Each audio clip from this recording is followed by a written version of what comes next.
took off, people ducked into doorways, and people didn't stop to look behind. Got to be so sick that I couldn't breathe at all. I just find it's really hard to talk.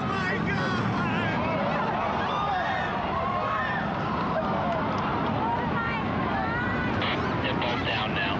It's just a huge cloud of smoke.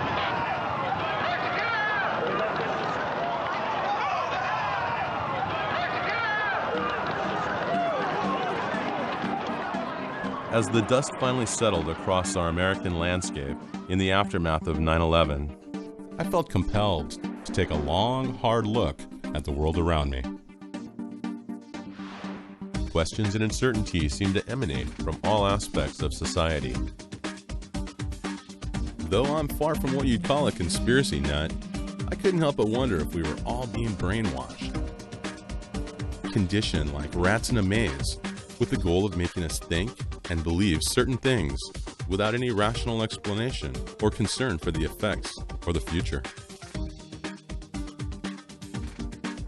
Having worked in and studied advertising for many years, I was aware of the numerous allegations regarding subliminal messages used by marketing and PR firms. And while fascinating, for me the subject matter generally got placed in the category of urban legend. But one of Webster's definitions of the word subliminal is existing or functioning below the threshold of consciousness.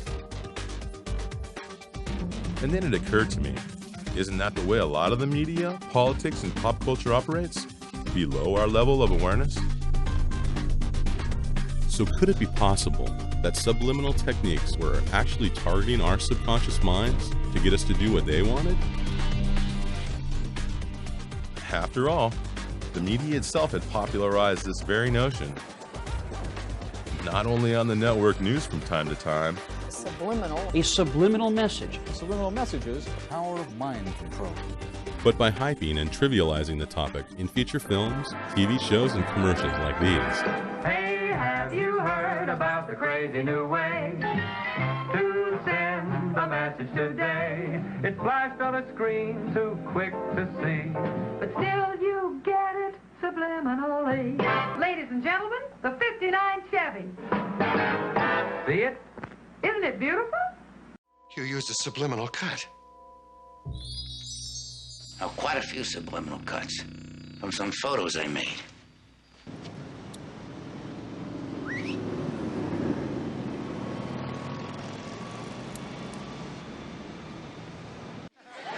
Okay, class, today we are going to talk about subliminal advertising.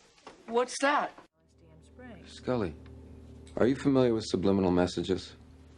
You mean like sex and ice cubes of liquor ads?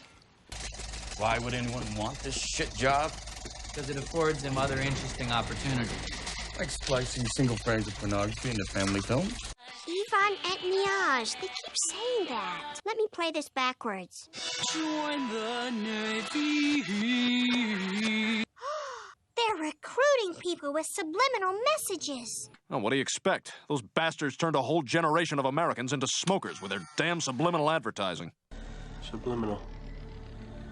It's a subliminal message Broadway to trigger. I've been seeing this code pop up all over the last few weeks. It's Alliance, and it's high military.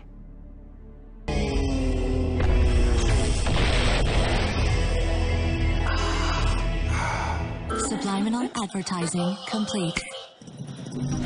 See what I mean? The topic of subliminals came up again and again.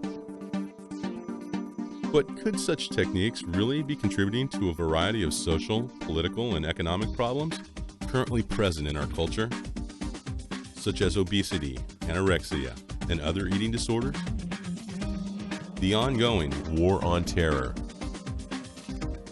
And what about the ever-increasing amounts of debt that has tightened its grip on a growing percentage of the population?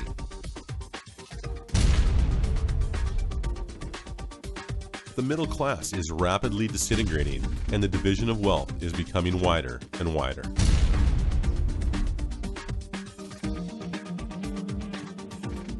Nevertheless, even leading up to the current economic recession, our rates of consumption have not slackened. We, the people of the United States of America, total less than 5% of the global population, yet consume over 25% of the world's natural resources. Is it possible that subliminal messages and other subconscious techniques have actually been programming the nation? I decided to find out for myself. Now you be the judge.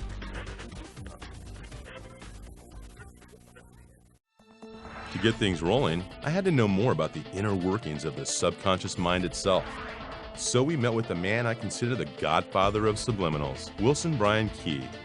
Wrote 4 books on the subject back in the 1970s and early 80s, including the bestseller Subliminal Seduction. If you look at something, smell something, hear something, it's going into your brain at the speed of light almost, and all being retained.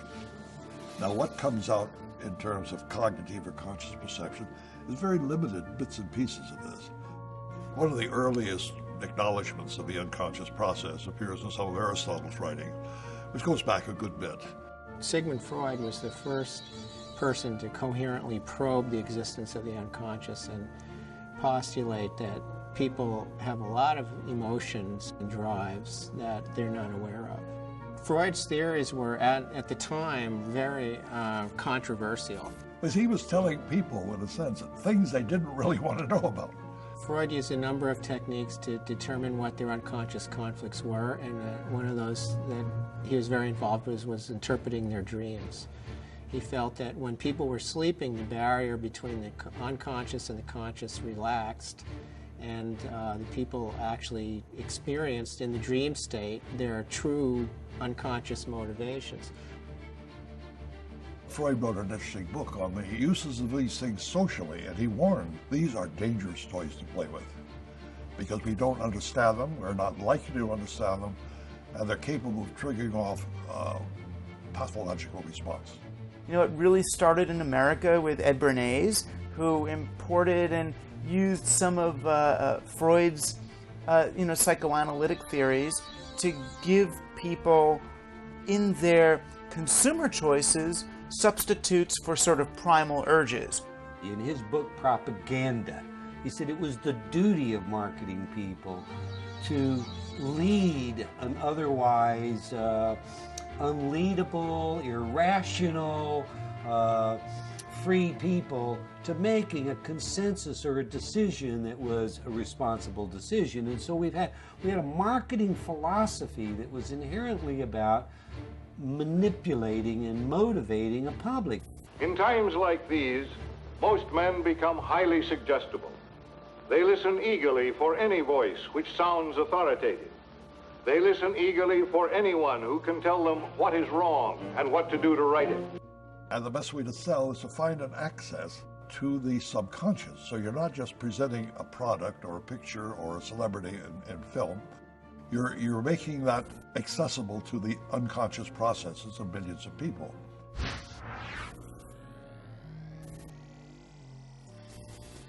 Most of America learned about the concept of subliminal advertising in 1957.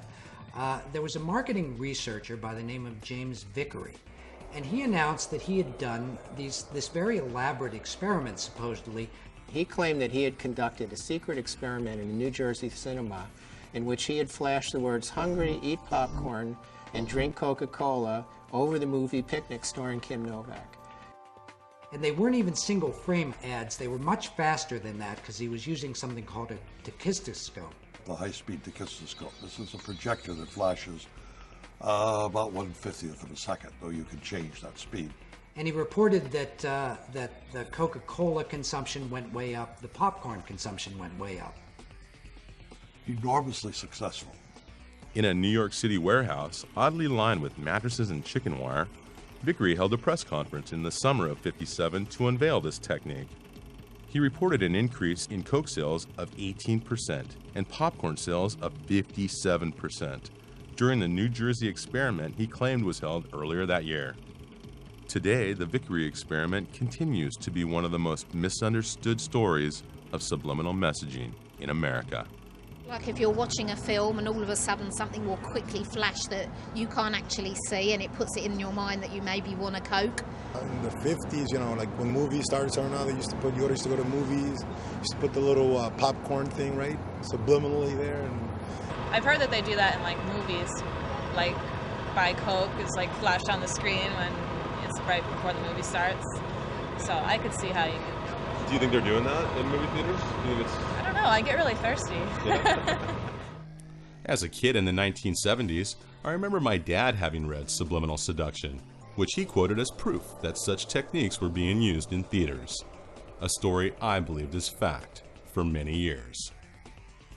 A lot of companies were interested. A number of TV stations agreed to run subliminal ads. Many competitors came into the field with other products, and television and radio stations openly admitted that they were experimenting with it. Radio stations were going to run whispered ads where they whisper things like buy Oklahoma oil or drink 7-Up very softly beneath the records that the disc jockeys were playing. And it caused an outrage.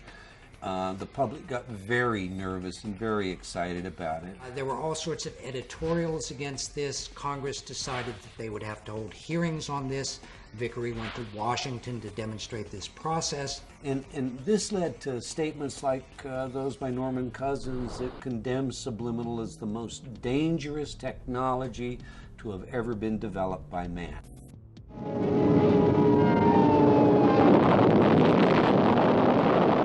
Networks rather quickly decided that it was in their interest to prevent Congress from acting, so they formed this National Association of Broadcasters, and they all agreed that they would not allow subliminal advertising.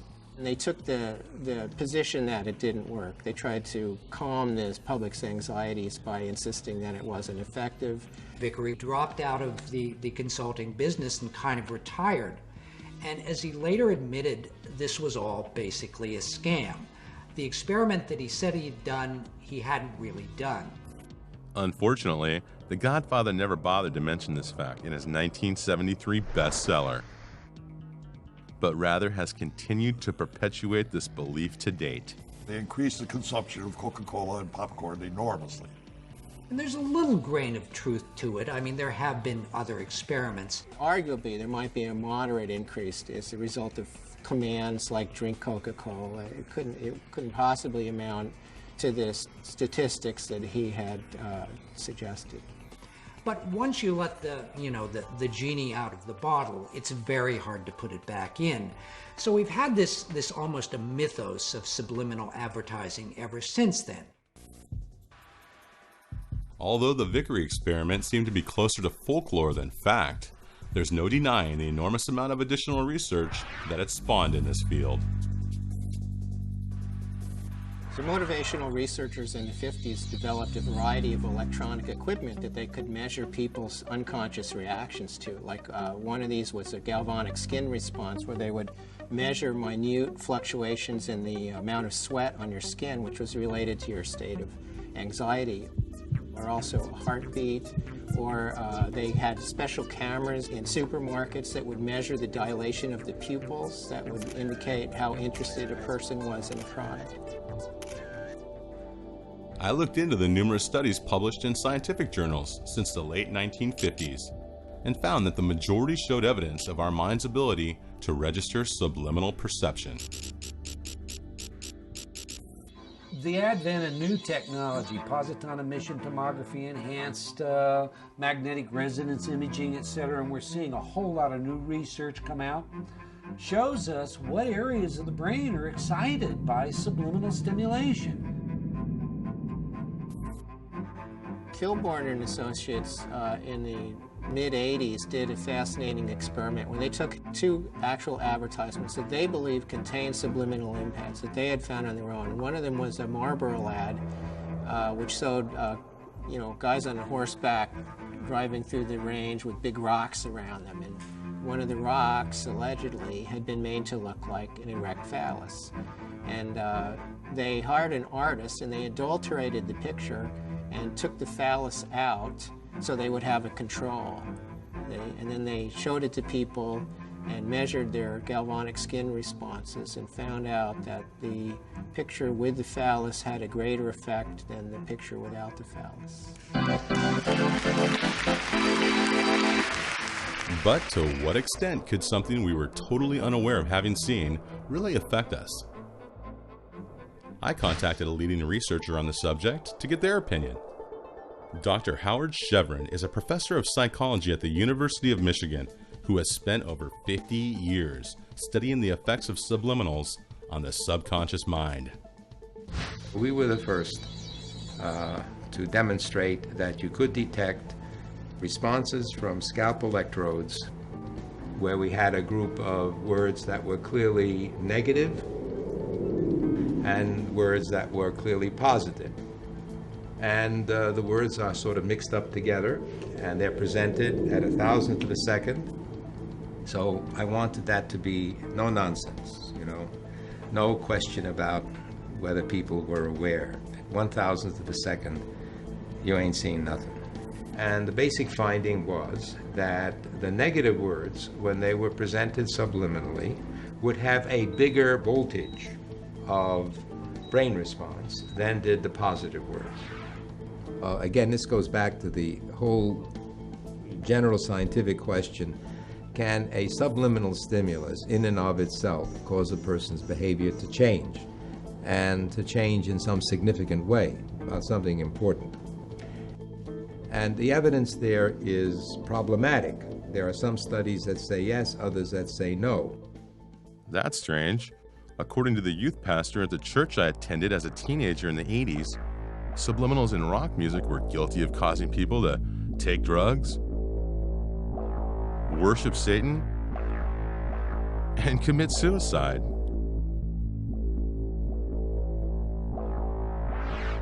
And it all allegedly started with the Beatles. So I headed for the Big Apple to speak with senior editor David Frick, who's been at Rolling Stone magazine for over 25 years.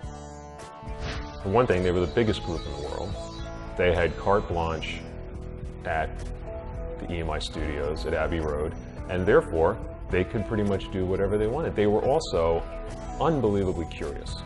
In the summer of 1969, a bunch of college radio stations started this rumor that Paul McCartney had died and that for some strange reason the Beatles were keeping this secret. But it got a lot of people listening very carefully to these later Beatles albums. And that's where John Lennon had done all this experimentation. They had an opportunity to do things with music that even their peers frankly couldn't do because they didn't have the time and the money and the cachet. And the Beatles also were experimenting with drugs. At the heart of this was really a thing they found at the end of Strawberry Fields.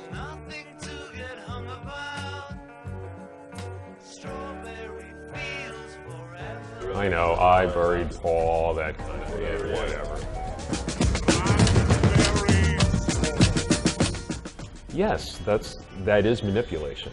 That is doctoring. But it's in the pursuit of art. It's in the pursuit of expression. Lennon later told Rolling Stone magazine that what he actually said there was cranberry sauce. So in the recording studio, I had them play this with various filters to make the more legible. And it really does sound like cranberry sauce. There's a very big difference between, say, reverse messages and the artistic potential in manipulating sound. On the track Revolution 9, the track's title is repeated many times within the song. And if you reverse Revolution 9, it actually sounds like Turn Me On, Dead Man.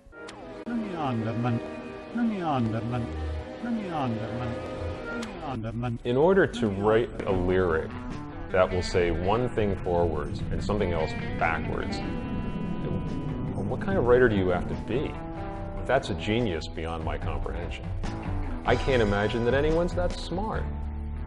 You have to draw a distinction between what I call the engineered reversed messages and the ones that are purely coincidental. For instance, it's been found that if you say the words, Jesus loves you, record that and play it backwards, it sounds like we smell sausages. Really? Well, let's see if he's right. Yeah, it kind of does. What it proves is that our minds have this great pattern-finding ability, and we can really make sense even where there's nonsense there. I would think that the Revolution 9 thing is purely coincidental. I contacted the remaining two of the Fab Four, but both were unavailable for comment. However, one musician that was available to speak with us was lead vocalist Jeff Tate of the platinum-selling rock band Queensryche. As a familiar fan of their music, I figured he'd have something to say on this topic.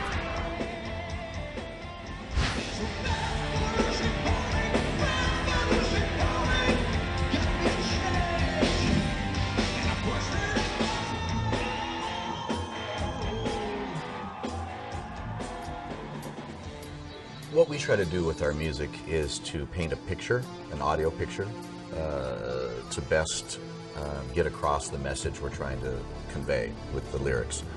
And we use whatever means we can to do that.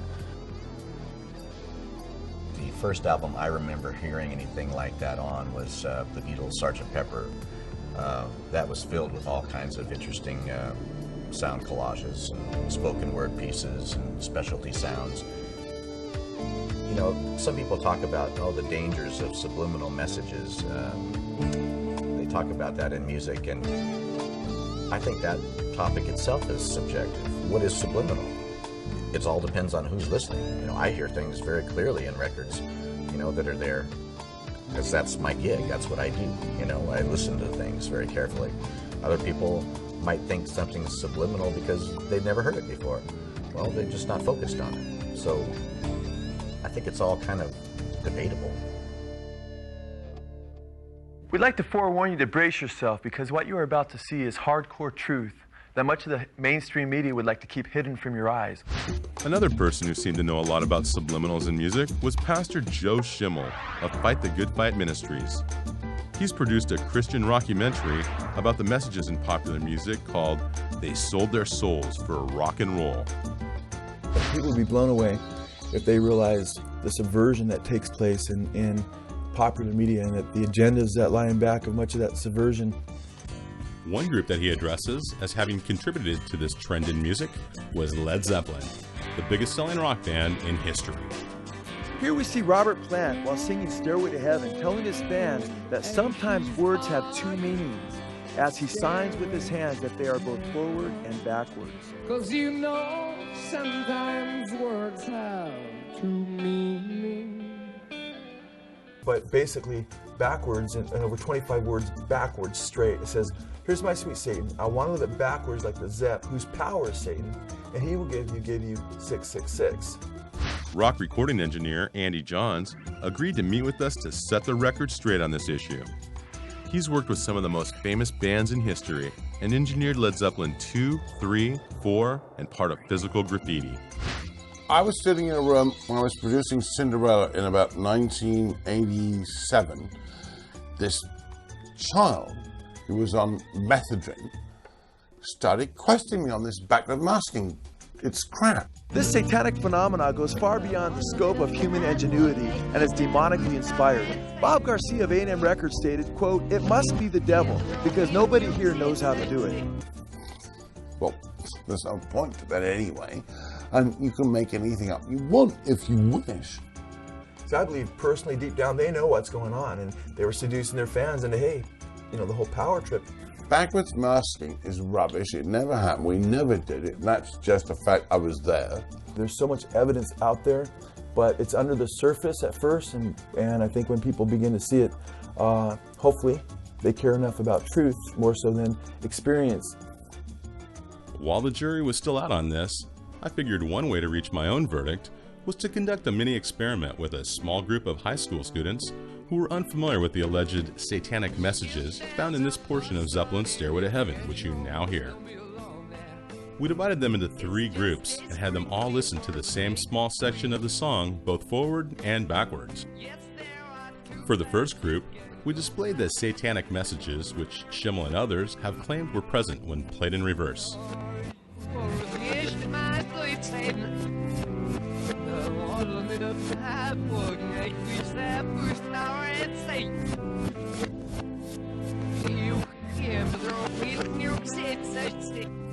All subjects in this group agreed that they had heard the backmasked messages we presented them.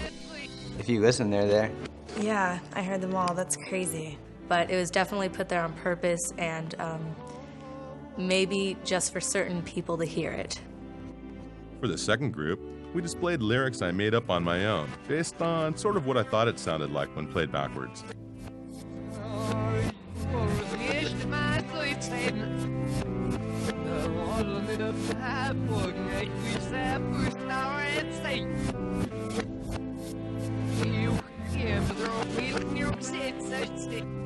All subjects in this group also agreed that they had heard the messages we gave them.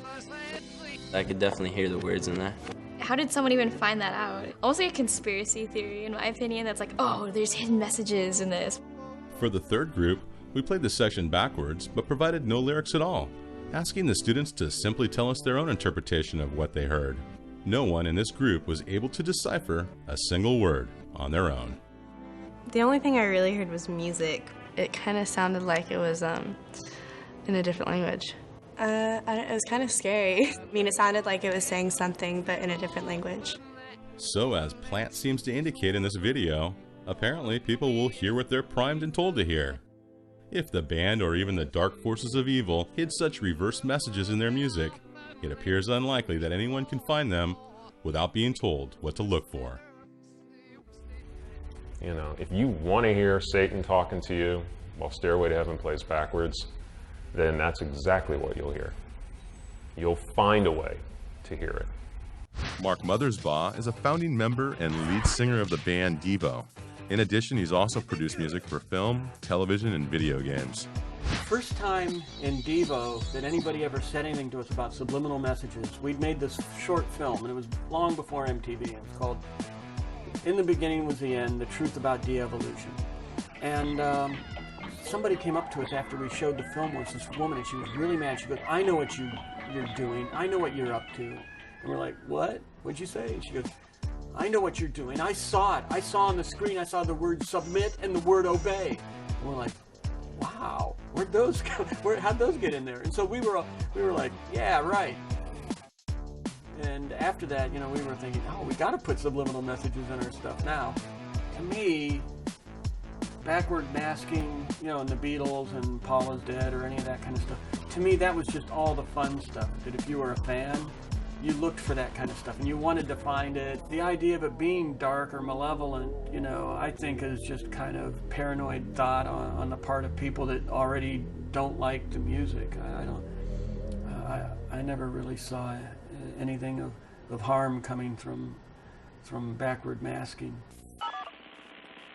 Emergency service. He's on another one. He'll be sitting next door. There's been a double shooting. Okay, whereabouts was the shooting? Right in my backyard. Is anybody hurt? It looks like there's two bodies. I didn't want to go over and look. In what observers call a first-of-its-kind trial, attorneys today told a Nevada court that two troubled young men who shot themselves in 1985 were influenced by subliminal messages in a rock and roll album. The members of the British rock group Judas Priest listened in a Nevada courtroom today as one of their recordings was described as a killer. They heard you have to die to be a hero. And they had played over and over and over again this Stained Glass album, particularly a song, Better By You, Better Than Me. Now, what had happened is the two at a point had looked at one another and they had chanted, do it, repeatedly, do it, do it, do it. Had taken their father's shotgun, had left, gone to the schoolyard, propped shotgun underneath Belknap's chin, pulled the trigger, killed himself. Vance hesitated, he didn't brace it, it blew the front of his face off. I would like to call certain people murderers. I feel that they murdered Ray.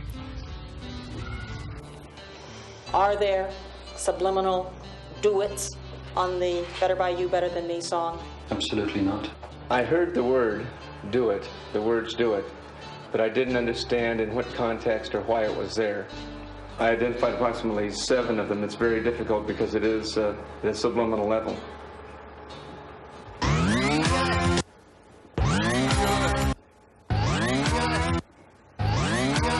The group, Judas Priest, admitted that they had used subliminal messages on other recordings, just not this one. It is the claim of subliminal messages that propelled this case to trial. Similar lawsuits claiming rock music caused damage have been thrown out of court because lyrics are protected as free expression under the First Amendment. But the judge in this case says subliminal messages are not protected as free speech. What is really on trial here is the whole concept of subliminal persuasion. The courtroom is no place for reveries about the unknown capacities of the human mind. We took the judge into the control room and played all of the 24 tracks that were mixed to make this record, and showed the judge how, you put, it was actually at the end of a vocal, and so there was an exhalation of breath combined with a guitar sound and then if you listen to that with the thought in mind, the suggestive thought in mind that it says do it, you can hear do it. So yes, it was there. And that's what made me so puzzled when the judge concluded that if it was there accidentally. That made no sense to me at all. CBS never produced the original master. The original 24-track master would have been required in order for us to determine whether it had been intentionally placed there or it was indeed a coincidence of sound.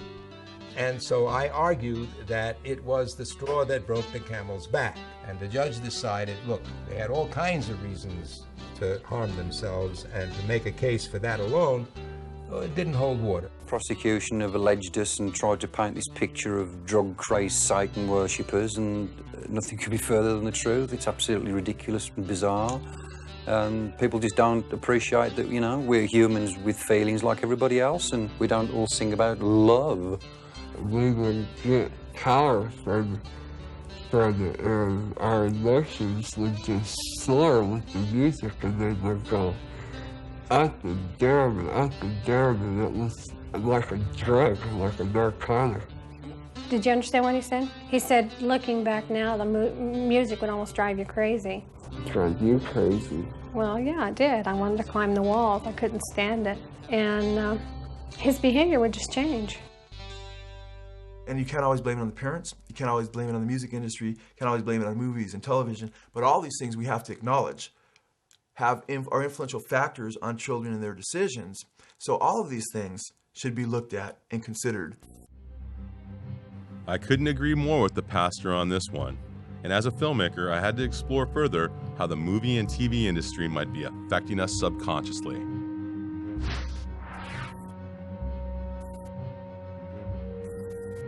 Hitchcock was really intrigued by this whole idea of subliminal effects in movies. In fact, the first time he used it was in a film called Spellbound, which was a black and white movie, but it had one frame that was in color. And it occurs when a character is actually turning a gun on himself to commit suicide. And then when he pulls the trigger, there's a single frame of red. What he had to do was to pay an artist to basically hand tint that one frame in every print of Spellbound. So he obviously took this pretty seriously. Hilton A. Green was assistant director to Alfred Hitchcock from 1956 until he retired, and contributed to such classics as Alfred Hitchcock Presents and Psycho. Oh, I saw him in the editing room where he would cut right down to the frame, just frame by frame where he'd want his cuts. So he took a great deal of time with the editor in what he wanted. When he came to do Psycho, he did something even more elaborate. Towards the end of the film, there's a very slow dissolve to a shot of the police pulling Janet Leigh's car out of the swamp. Well, during that dissolve, Hitchcock superimposes this kind of skull-like face on Tony Perkins' face.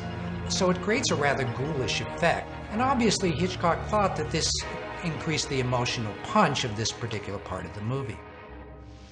It's been asserted that Hitchcock may have also added flash frames of words, such as blood, knife, and murder, into the original theatrical version of Psycho to heighten suspense and fear.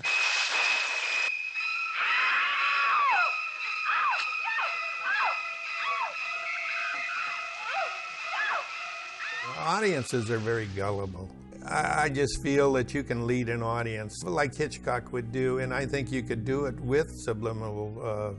It would be very effective.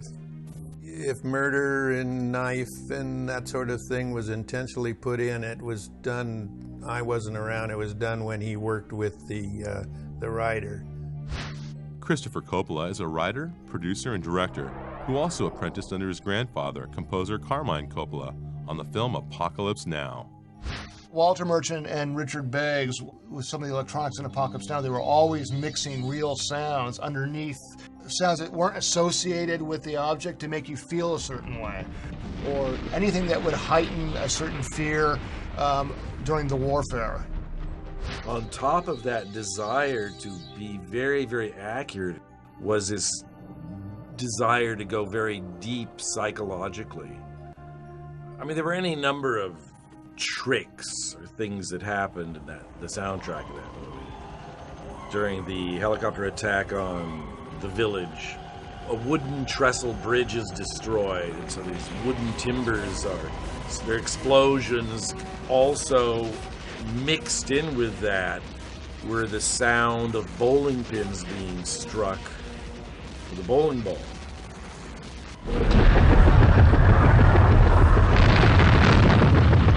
Things like that were used extensively, and in a lot of other movies as well. Like I know, like in The Godfathers, you want to make fear something's going to happen, they mixed a baby cry, and stuff like that.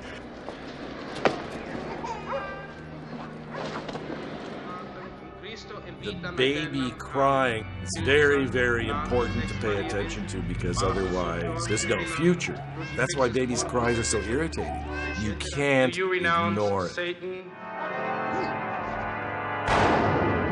I do renounce him. To me, that's creative, and that's tapping into this part of the brain. If you want something out in front of people, you don't hit them over the head with it, but you have it there so the audience maybe doesn't realize that, but it's imprinted in their mind that it's, when did I see that? Friedkin was another director who was rather intrigued by this idea. And in his film, The Exorcist, he actually uses subliminal shots in at least two very key parts of the film. One of them is in a dream sequence, and the other is during the actual exorcism. To tramp underfoot serpents and scorpions, to confront this cruel demon. What you see are very brief two-frame shots of this kind of cadaverous face. And so like my brothers and I would always freeze frame on that one frame, and it's terrifying. You don't even want to look at it. So it does something to you, So the question is, why are you doing that? In my mind, Exorcist was a groundbreaking film. It had never been done before. So he was really experimenting with the concept of being totally afraid and fear. Director David Fincher has applied similar techniques in some of his more recent films, including Seven, where he implants a very brief two-frame shot in the thrilling conclusion to add a dramatic punch when the hero, played by Brad Pitt, learns that his wife has been murdered.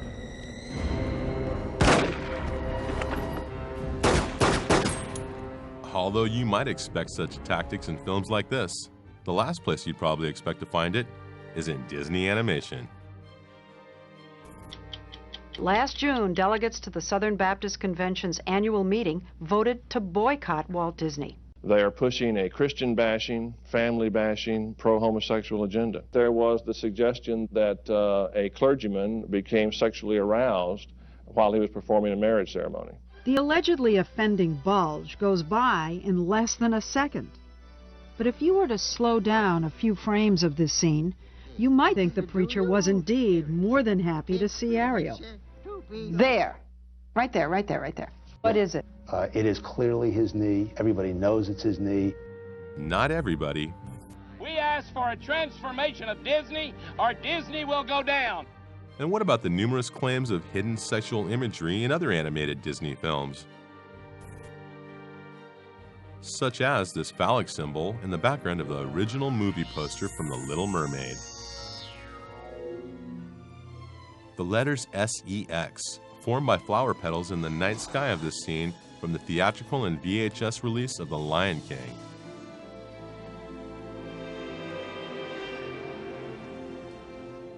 And whatever that is, in a window of this scene from the original 1977 version of The Rescuers. Disney has repeatedly denied such allegations. It's just people spending too much time looking for things that aren't there. With the re-release of these films to DVD and Blu-ray, former Disney CEO Michael Eisner is finally right. The hidden images really aren't there, no matter how hard you look, because they've all been sanitized and removed from the newer versions. However, the public scrutiny, bad press, and comedic satire still plague Disney to this day. That's how we can sell sex to little girls. See, if we make the posters with little girls reaching for your junk, then you have to wear purity rings or else Disney Company looks bad. If hidden sexual imagery might be considered subliminal, what about the modern-day epidemic of product placement? We thank you so much for this bountiful harvest of Domino's, KFC, and the always delicious Taco Bell. You can see that the movie star is holding the Pepsi right there, but you're not thinking of it as a commercial, you're thinking of it as a movie. Converse All-Stars, vintage 2004. Don't turn your face up like that. I know you want some. All you gotta do is ask. Even product placement is normally a subliminal thing because you really don't think, hey, that guy's drinking a Coke, but you do see it and it does register in your brain.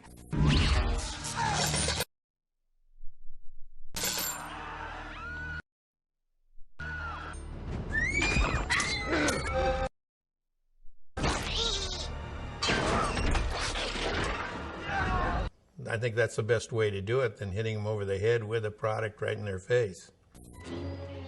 But how successful is the use of product placement in film? Immediately following the release of E.T., Reese's Pieces candy sales rose an estimated 80%. So in some sense, I think you could say even product placements are probably the most successful form of subliminal advertising. I want the perfect food. If movies and TV shows could elicit emotions and sell products through these tactics, what kind of techniques could advertisers be using to get us to consume even more? Imagine all those burgers in your stomach right now.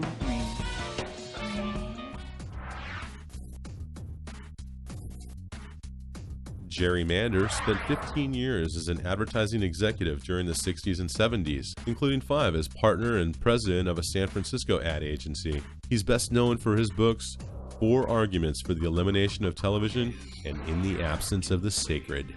The average TV viewer sees about 30,000 commercials per year. That's 30,000 repetitions of a single message. And the single message is, buy this, do this, it's going to make you feel better, you're going to like it. If you're not doing it, you're probably not very hip. This is going to solve a problem for you 30,000 times.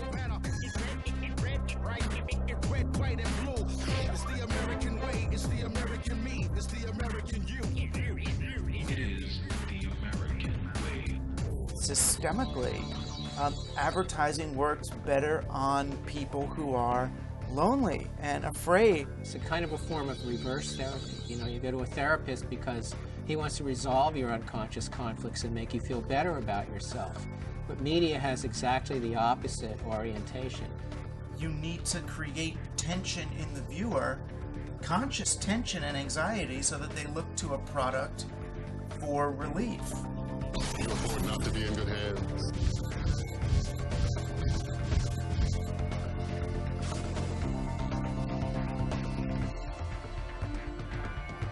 If people are happy, they're not going to buy stuff they don't need. There's been memos that have been circulated, you know, where insider advertising executives have said it's our job to make women feel bad about themselves. We really believe that this is the way a woman should look. This version of some guy's marketing plan that he set up. They all look at that pretty ad, you know, I like the boobs I'm looking at, well, I'm wrong. They don't realize that they're being engineered. We can look at things like anorexia and bulimia, and say, as far as I'm concerned, you can look at that and say this is a media-driven event.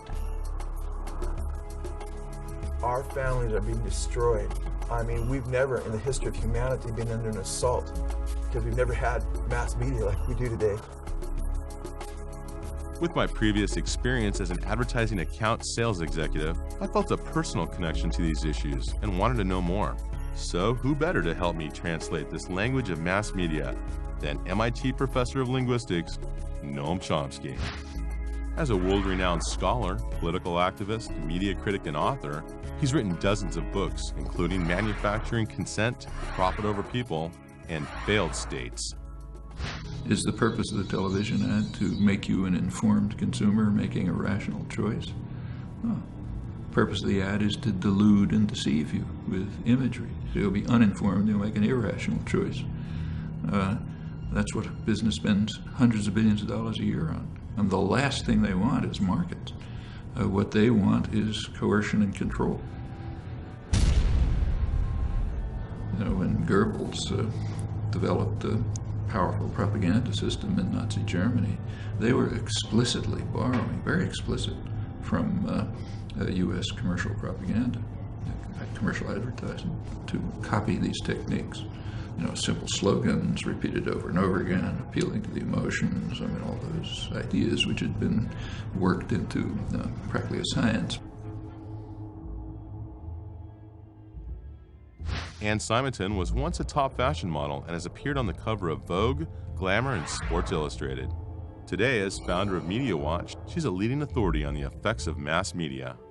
If we don't have any kind of critical analysis, some kind of overreaching way in order to analyze and understand what's being fed to us, how people can be manipulated, people enjoy the manipulation. Advertising is fun. Reality is boring. You take the blue pill, the story ends. You wake up in your bed and believe whatever you want to. You take the red pill, you stay in Wonderland. And I show you how deep the rabbit hole goes. All I'm offering is the truth.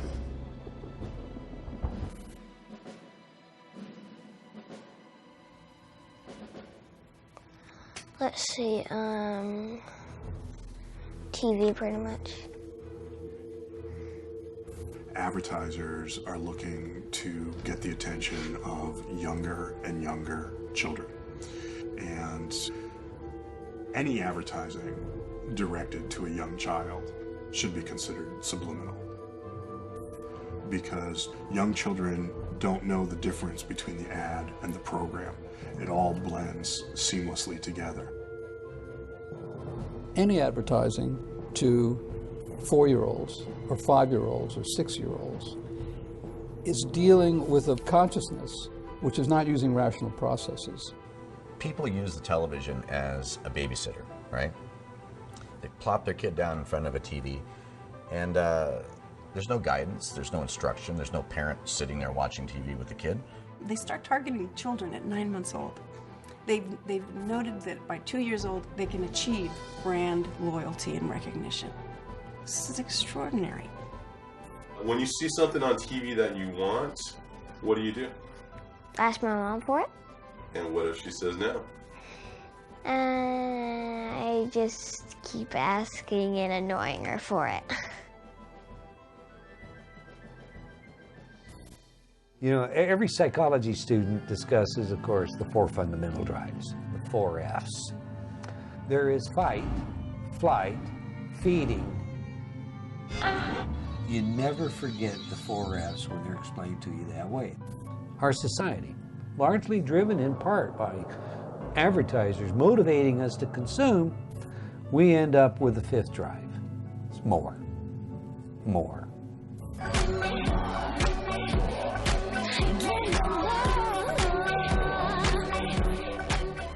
We systematically desensitize their threshold of arousal by increasing the amount of stimuli that we deliver that is sexual or violent or gross in nature. And so the more begins with, I want more stimulation. And then it continues through everything else, whether it's more food, more alcohol and drugs, more cars, more money, more power, more women, more.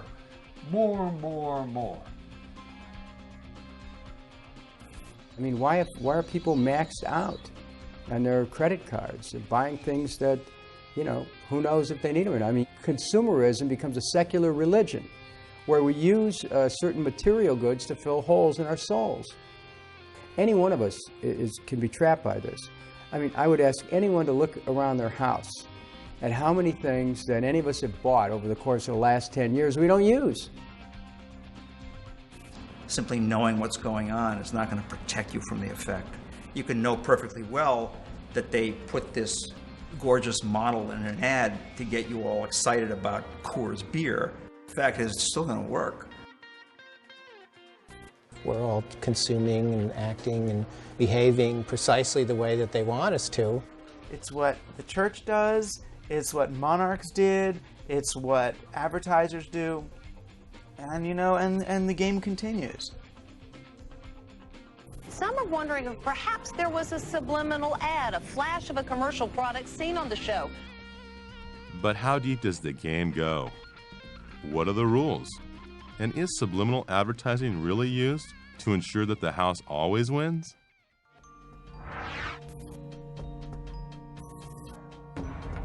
To help answer some of these questions, I first wondered what the average American believed about the existence of subliminal advertising. In the research that was conducted by the Roper organization, they found that 57% of Americans believe that subliminal advertising happens. I think there's so much in the air, there's so much a sense of sort of distrust in government, in powerful leadership, that I wouldn't be surprised to find that more people now believe that subliminal advertising is practiced than have in previous decades. So we went to the mecca of advertising, Times Square, to conduct our own mini-survey and see if this was true. Well, I'm sure it does. Can't say I've ever picked up on it myself. There's gotta be something, but I haven't really noticed that. Not as much. I don't think nowadays. I think it's pretty straightforward. Well, I think there's certain advertising companies, that for whatever, trying to market an item, just subliminally, they'll throw something in and then you don't even think about it. Definitely. Yeah. Definitely, yeah. When I watch television for over a couple hours, suddenly I'm very hungry. And I do realize that it's from the advertising or the subliminal messages. You mean like the Camel cigarettes? There you go. The image on the Camel? I mean, I'm sure that exists, absolutely. I'm sure it exists. I don't really know much about the technology, but I'm sure it does. I know it's supposed to be illegal, but I know it exists still. Yeah, you've heard it was illegal? Yeah. Okay. My best example of subliminal messaging would be like when you watch a movie and all of a sudden you see everybody's drinking Pepsi. I don't know. I think that the colors are subliminal. Like, no one really realizes that most things are a certain color for a reason. Well, I do believe that advertising agencies use subliminals in their advertising. A significantly higher percentage of those we spoke with did believe that subliminal advertising existed today. But where was the proof? And could it really be used to sway a person's feelings and decisions toward a certain product? I tried to remain open-minded as we returned to the experts for an explanation. To be effective, a subliminal message has to either stimulate an unconscious anxiety or satisfy an unconscious fantasy. You discover very quickly that the human brain is extremely sensitized to things that deal with the beginning of life, reproduction, sex, as we vulgarize it, and the end of life, death. Now, if you can plant something in there that's strongly motivating, sex and death, the unconscious will remember that for a long time. We don't know for how long. According to Key, examples of this type of subliminal embedding date back much further than we're aware. However, not everyone we spoke with agreed on this. Most people can see what they want to see in almost anything. And there's an author who's a I mean, it's a sad and paranoid guy who sees sexual imagery and ice cubes and everywhere he looks. Is there any way you could call that something else? I mean, it's not a telescope, it's not a Leaning Tower of Pizza, it's a penis. The problem is we hide this stuff from ourselves. We don't want to deal with it. And once you come to terms with this, it turns the whole world upside down. If the medieval artists can do it, why not Chicken McNuggets? I must admit that I too started questioning the Godfather's credibility when he claimed that SEX was embedded all over and even baked onto the Ritz cracker itself. The SEXs are all over the cracker. Makes them taste better. I love Ritz crackers. The fact that he made some allegations that are not credible doesn't mean that the substance of what he had to say wasn't, logical and totally persuasive. I decided to give Key the benefit of the doubt and hear him out on some of his other examples. This ad appeared on the back cover of Playboy, of Time. The ad was used for about 3 years. How could this stuff ever sell Johnny Walker Scotch? They didn't put any scotch in the glass. The glass is empty. Now, if you look at the ice cube that's on the table, the right side of that ice cube, you see an interesting looking face, or a grotesque, almost surrealistic mask. Isn't that an interesting figure to put in an ad? It's a monster with encircling arms and a skull-like face. It's a death symbol. There are a dozen of them in these 6 ice cubes. Author August Bullock has expanded on Key's early theories in his recent publication, The Secret Sales Pitch, an overview of subliminal advertising. The predominant trend in modern subliminal advertising seems to be sexual assault or sexual violence. And this is an example of that. If you look at her facial expression, it could be that she's finding it extremely unpleasant. And the person on the left seems to be violently ripping her necklace from her throat. Well, it reinforces the idea that women are victims and that it's sexy for a woman to be a victim. And that's very powerful and very important to maintain status quo in our culture. And that's how you can convince men also that she deserves to be violated. She wants to be hurt. She's, look at her. This Benson and Hedges ad first appeared on the back cover of Time magazine and also in We magazine. On a conscious level, the ad is promising sexual excitement, but at an unconscious level, it's stimulating sexual anxiety. And the reason is that a lady's backbone has been carefully airbrushed to resemble an erect male phallus. Anxiety is associated with the consumption of cigarettes. We all know that people smoke more when they're nervous. It's totally logical to think that making them nervous induces them to smoke more. To really intend to make people anxious, and you don't know how that person deals with anxiety, the only thing you're wanting is that he light up a cigarette, but you don't know what else it might do, okay? That to me is outrageous.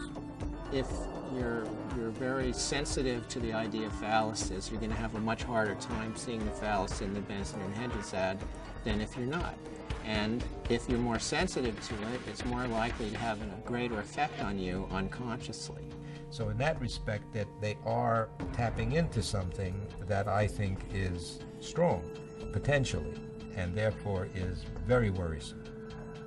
It isn't that the cues, the stimulants, are invisible to the naked eye. It's just that we don't recognize them for what they are. So the most notorious example of this would be the Newport cigarette ads, which simply show happy couples frolicking in the green. But you realize after you look closely that these are really sort of sadomasochistic dramas, that either the man or the woman is in fatal control of the situation. So that would strike me as a good example of a subliminal pitch. It's all right there on the surface. We just don't know that the surface is, in fact, exactly what it is. For me, the bottom line, as I was saying before, you don't mess with the unconscious, because you don't know. You don't know what the effects might be. Still, not everyone was so convinced. After spending 5 or 10 years looking for any truth at all in it, I don't see any use of subliminals as they were defined in the 70s.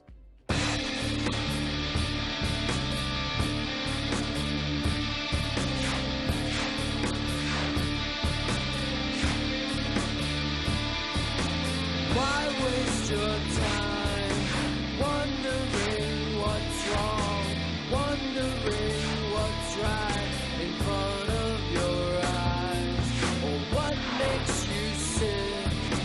Don't waste your time wondering what makes me tick. Invisible truth, invisible lies, invisible man behind the curtain. Why waste your time questioning shit? You know it, but you can't be certain.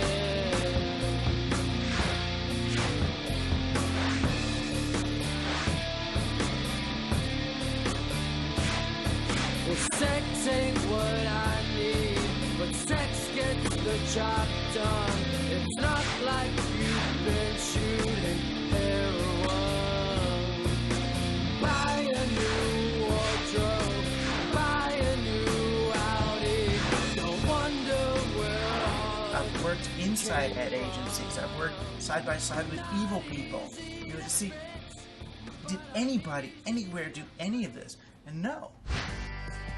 Aside from his musical career with Devo, Mark Mothersbaugh is also the founder of Mutato Musica in Los Angeles. They've composed musical ad jingles for dozens of clients, and they're also responsible for over 100 original scores in film, television, and video games. I remember the first commercial I ever did was a Hawaiian Punch commercial.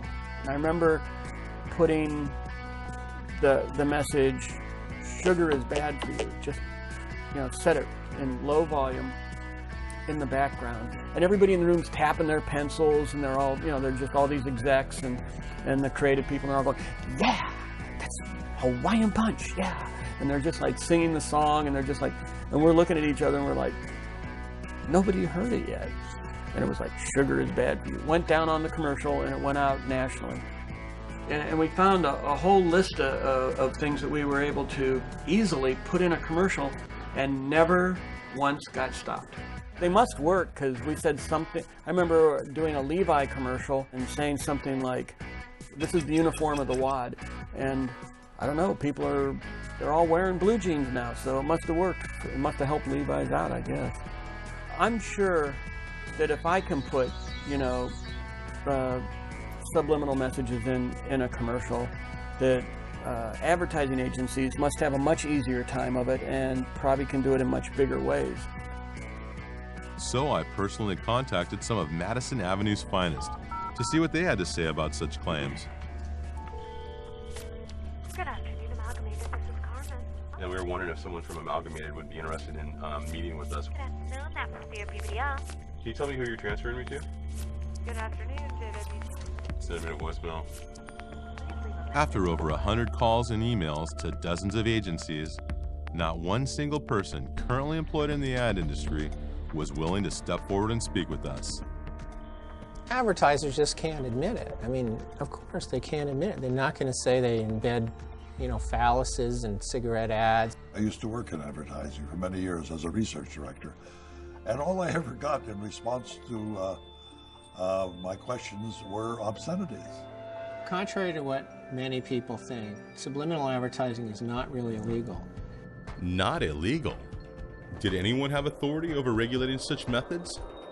I started by contacting the FCC, who referred me to a 1974 report in which the commission stated that the use of subliminal techniques are inconsistent with the obligations of a licensee, and that such broadcasts clearly are intended to be deceptive. However, policy statements like this are not the same as enforceable rules. Furthermore, the FCC has no authority over advertisers, just the broadcasters that carry their messages. Due to the large whirlwind created by Keith's series of bestsellers on the subject in the 70s, and rapid advances in both technology and psychology, a congressional hearing took place in 1984 to look into the issue.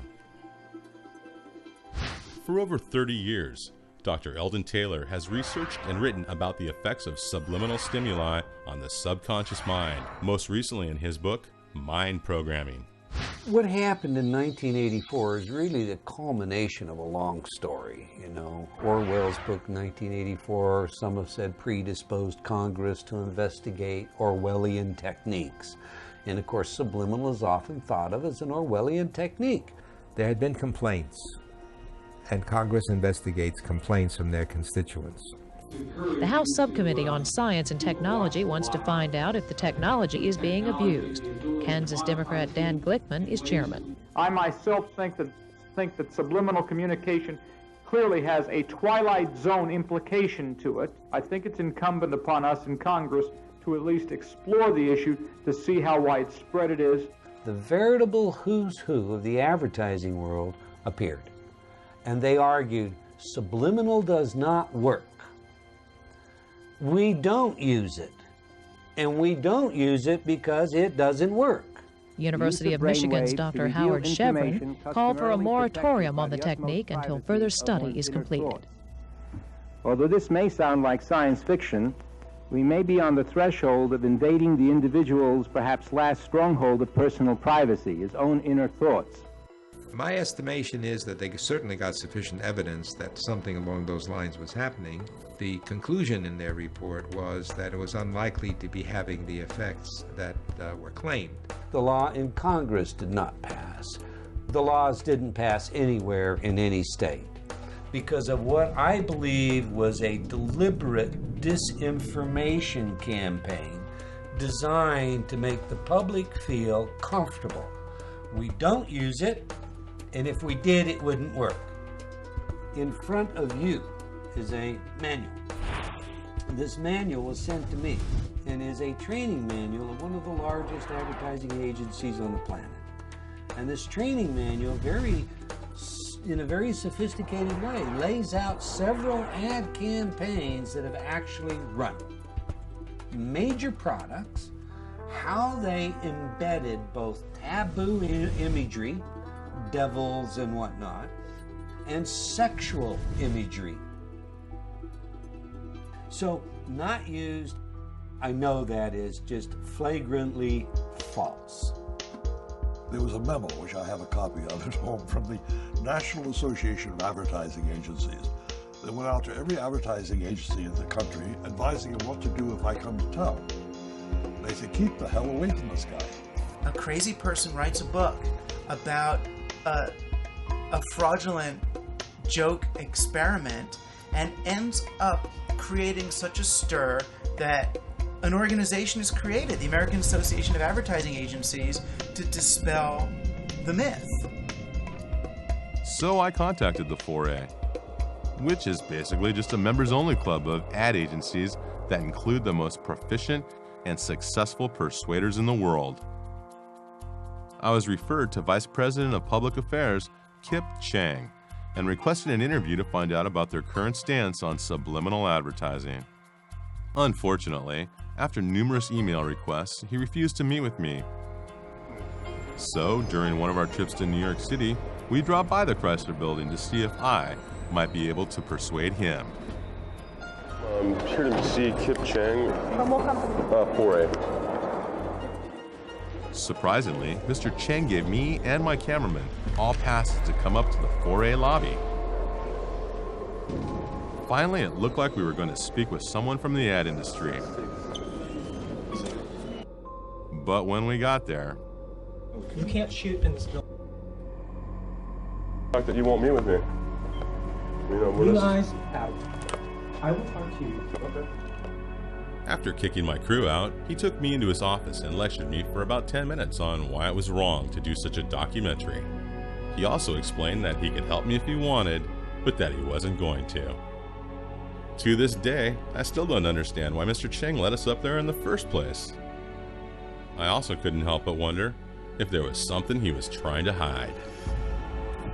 You're talking about people from cradle to grave being exposed to subliminal messages. It must be that some people, some borderline personalities are pushed over the edge and led to commit horrible crimes because of the influence of advertising.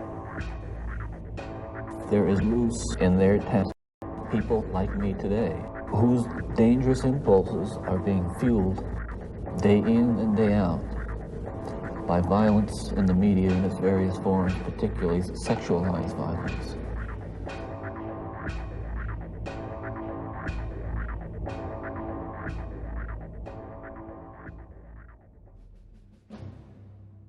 If advertisers and corporations could be massaging our subconscious with these tactics, in what way might our own government be programming us?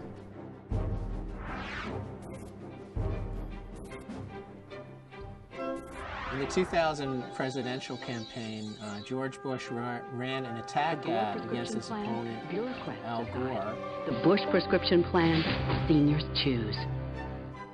And at the end of the ad, it said, bureaucrats decide. And for a brief second, for about a 30th of a second, the letters RATS got very large. When this came out, it was a very big deal for at least 1.5 news cycles. Well, some people in the advertising industry say they believe the inclusion of the word rats was intentional, even if it was not designed to send a subliminal or subconscious message. Now, that is not an accident. Will Robinson is a Democratic media consultant not associated with the Gore campaign.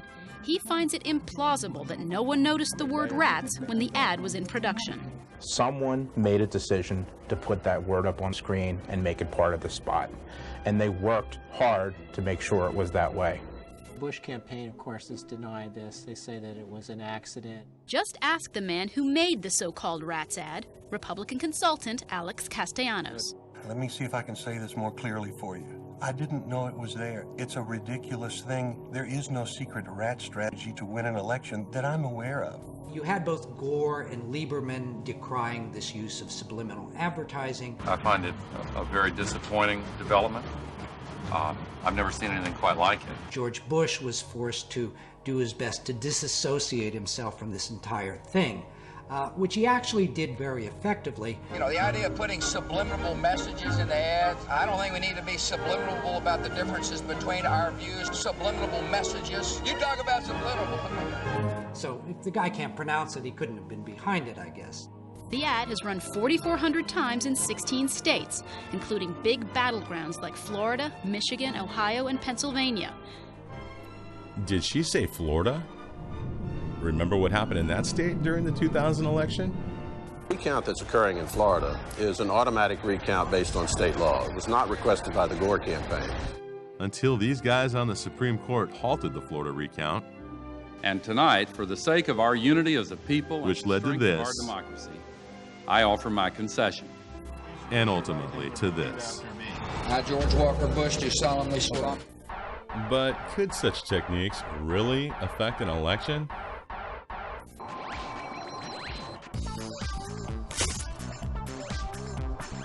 This week on Science Sensei. Remember subliminal advertising? Now, cognitive scientists at Hebrew University in Jerusalem have shown that some thoughts and behaviors can be affected subconsciously and subliminally by commonly used symbols. They asked Israeli volunteers to complete a computer-based survey about their opinions on core issues in the Israeli-Palestinian conflict. But for half of the volunteers, subliminal images of the Israeli flag were flashed throughout the question and answer session.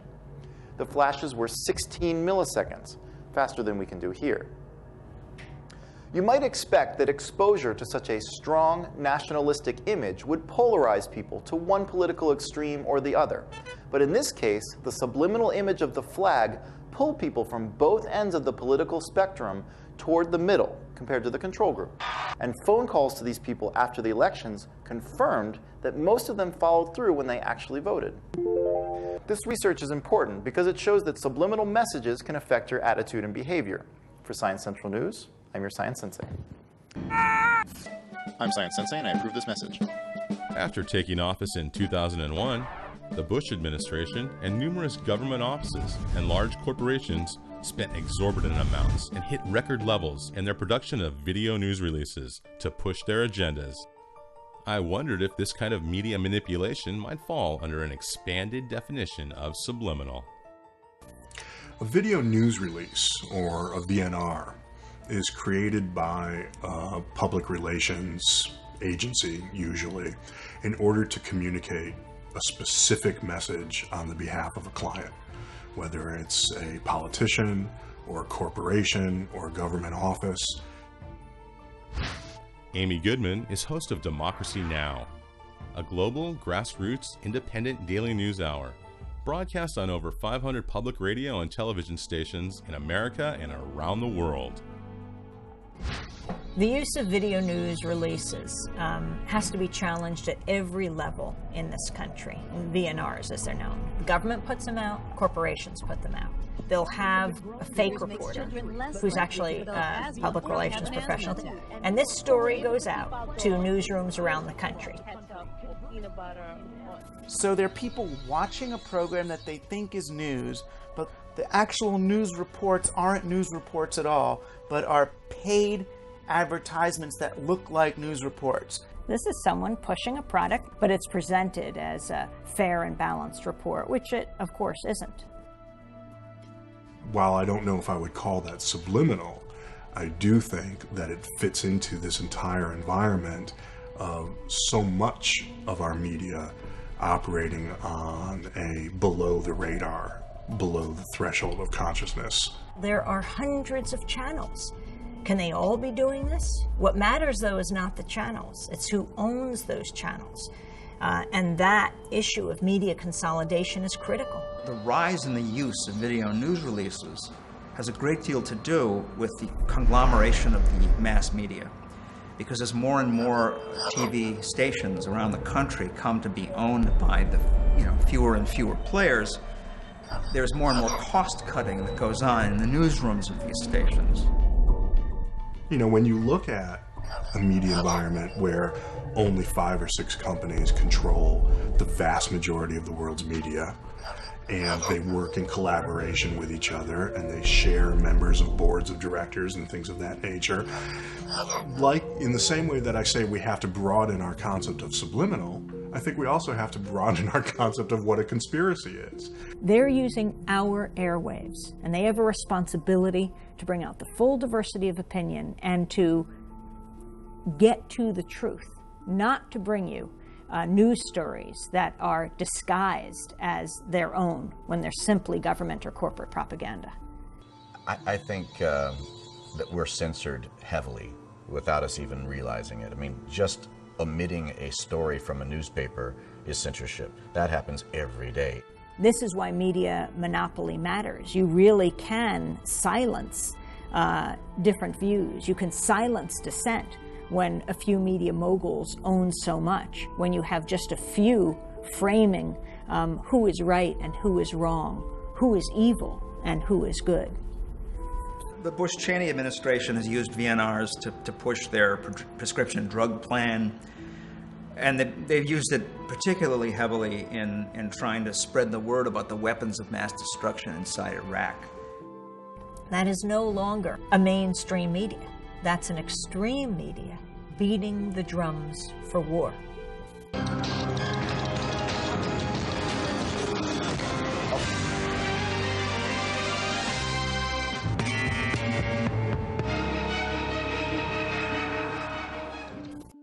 It was time to head to our nation's capital to speak with some government officials about this type of media manipulation. The campaign has been one of disinformation and misinformation. The war in Iraq was based on lies. That's generally accepted. It's interesting there's been no consequences. This administration has sunk to the lowest level to use media and to use certain forms of it to deceive a nation. Iraq's weapons of mass destruction. A clear threat to the United States. There's dozens of ballistic missiles. It has sponsored and sheltered terrorists. Paying suicide bombers. Chemical weapons are equally true. Biological weapons, including anthrax and botulism toxin. Biological and chemical agent to kill millions of people. I remember the Secretary of State saying we have to take the war to them before they bring it to us. It simply makes no sense to wait any longer. Take action before it's too late. Delay in decision and inaction could lead to a massive and sudden horror. But there should be criminal implications for this kind of behavior. I think it's both subliminal and definitely very obvious. I mean, you have in the lead up to protests the alert levels going up, people being afraid. What does fear do to a people? Number one, it blocks their thinking. And if you continue to drum away that we're in danger of being attacked all the time, then people do not broaden their thoughts. It's our responsibility as journalists to let the public know who is paid by what corporation, or if they're representing the government. Otherwise, it's unforgivable. The media is our lens on the world, and it is absolutely critical we trust that media. Because ultimately, when people are terrorized, when people are targeted, when people are marginalized, that does not make any of us safer. Peace, not war, is our natural condition. Those who would bid us to war must be challenged.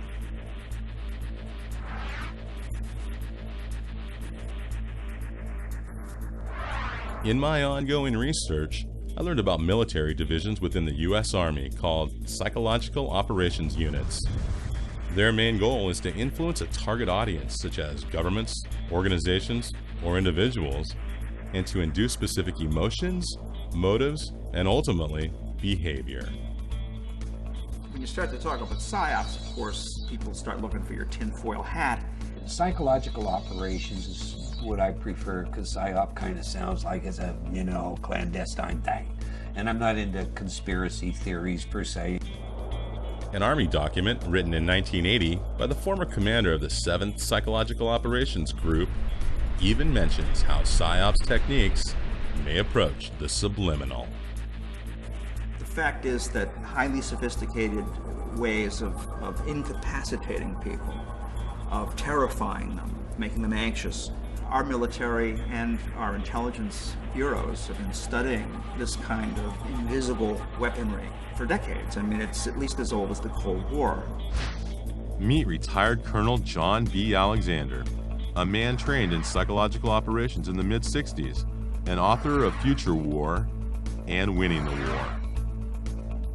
The main emphasis then is how do you crank out leaflets and things of that nature. Of course, technology has moved considerably since then. The focus today has shifted dramatically to, I think, a more generic term of perception management. How do you project the image of the Army in this day and age? The U.S. government and military has poured hundreds of millions of dollars into propagandizing the Iraqi people, in paying newspapers, reporters, editors to plant stories in Iraqi media.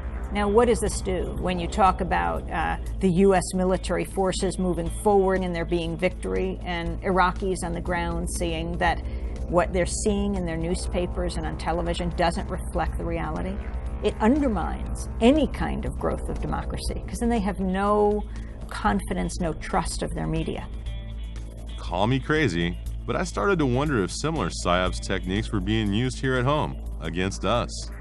In this country, we have a law, the Smith-Mundt Act, against propagandizing our own population. It goes back to the Nazis in World War II, and we saw the dangers of that. It's all justified by saying, no, it's giving information to other countries. But Donald Rumsfeld has made it pretty clear that the success will be when it blows back. So you plant a story there, and it gets quoted back here. The war is really being waged at home, the war on truth. In today's day and age, as we know, information is global and instantaneous, so the ability to keep information out of American hands extremely difficult. My research also revealed the existence of classified and highly advanced military equipment that could potentially alter moods and modify behavior on a subconscious level. Another expert in this field is Dr. Nick Begich, Executive Director of the Lay Institute on Technology. He's written several books on the subject, including Controlling the Human Mind and Angels Don't Play This Harp. You know, the Gulf War was interesting, the first Gulf War in the early 90s when the whole war was taking place. We were asked often, are there new systems being used here? Because the way in which one of the largest armies in the world, essentially gave up. I mean, it was like children in an elementary school on their first fire drill, running out of the bunkers and surrendering. And from my perspective, it looked like one of these technologies for influencing behavior had been applied, and it was the Scottish media after the war that reported on Project Solo. So now we have very sophisticated systems like Commando Solo, C-130, that's basically an airborne television radio station that circles the area, broadcasting the message directly in that you want to have the enemy receive.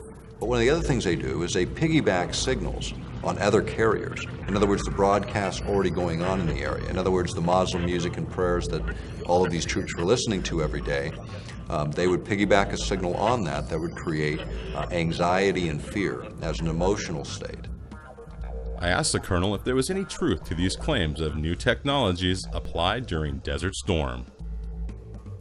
Not that I'm aware of. To disclose these technologies, this changes everything. One of the finest articles on the subject is an article called "The Mind Has No Firewalls," and if you look at it, it is a fine explanation of all of the various ways to carry a signal in that would influence human behavior at a distance. Whether you use TV, radio, electrical grids, the internet, all of these things can be effectively used and have been demonstrated. These technologies that we're talking about today, because the American public wouldn't accept them, because the American public would see them as a violation of the Constitution, the only way they could be introduced is an environment of fear. And what environment do we have today? You know, this is an Occam issue, Occam's razor. The simplistic stuff works. Then why did the government and military conduct secret experiments on the general public with projects like MK Ultra in the 50s and 60s? But the idea first was they looked at chemical means, telepathine, LSD, all of the psychoactive drugs to see what would happen. They also started to look at electromagnetic means, even as early as that, to manipulate behavior. Eventually, it came out on the President's Commission on the CIA activities within the United States that eventually showed that the CIA had been involved and the FBI involved and other agencies involved in mind control techniques being applied against American citizens without consent. And MK Ultra was a part of that. And what about the FBI techniques used against David Koresh and the Branch Davidians at the standoff in Waco back in 1993? And in what may be the weirdest turn of events so far, the loudspeakers also pumped out Tibetan monastery chants at steadily increasing volume aimed straight at Raghvan Koresh's sanctuary.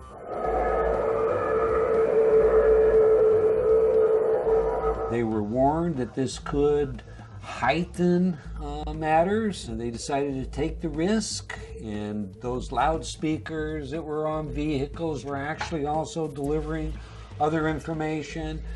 Now we're talking about words and specific voices that people would recognize on a subliminal level that they would not consciously be aware of. They tried a number of things. We know that they tried the sounds of killing rabbits and things of that nature that are supposed to be, you know, intuitively abhorrent.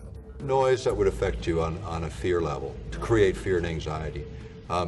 Really though, you know, when you think about it, is that really the right thing you wanted to do in that environment? Or did you want to bring people to calmness, to thinking more clearly, to being more analytical? You know, what they did is they agitated the situation. They created an explosive situation. The results are now clear.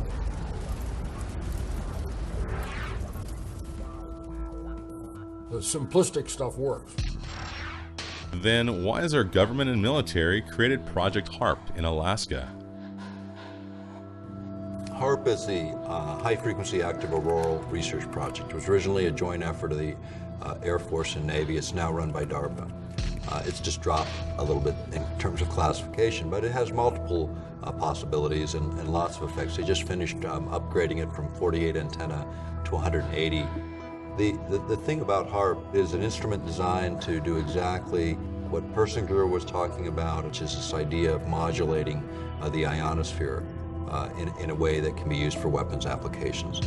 Why we're concerned about it is earth-penetrating tomography. And earth-penetrating tomography, in plain language or by analogy, would be like X-raying the Earth. It's not using X-rays, of course, but it's the same concept. predominantly has to do with communications because of our long-range communications. We use, bouncing the signal off and down. What are the effects of bouncing a wave like that off of the ionosphere, do you think? Probably very minimal. It probably goes up and mostly goes down.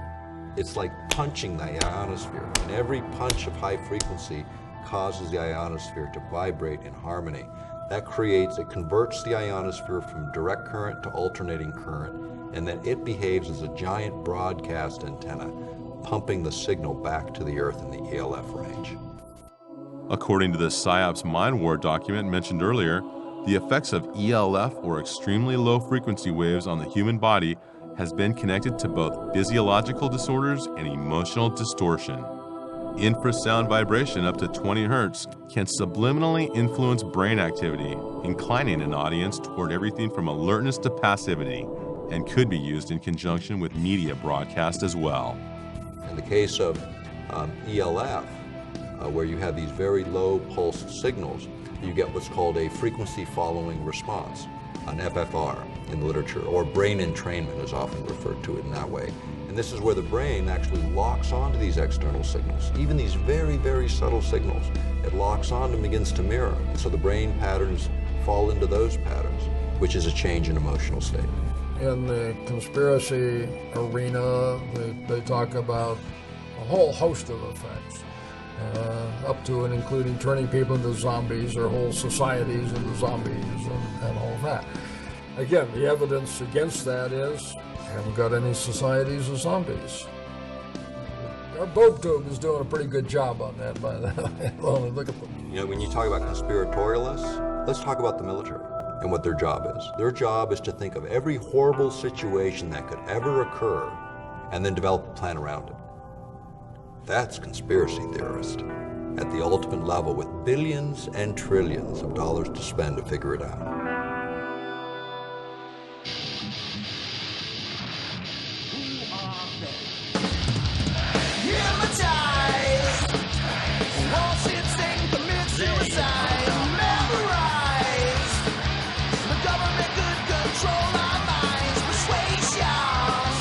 Propagandists will go to any lengths to influence people's opinion, including murders, right? I mean, whoever's responsible for 9/11, were they doing it to kill those 3,000 people, or were they doing it to influence the world? They say it's okay and we do it anyway. Suicide. They want people to follow orders, push buttons, stand in line. They're afraid to death of the rogue mentality.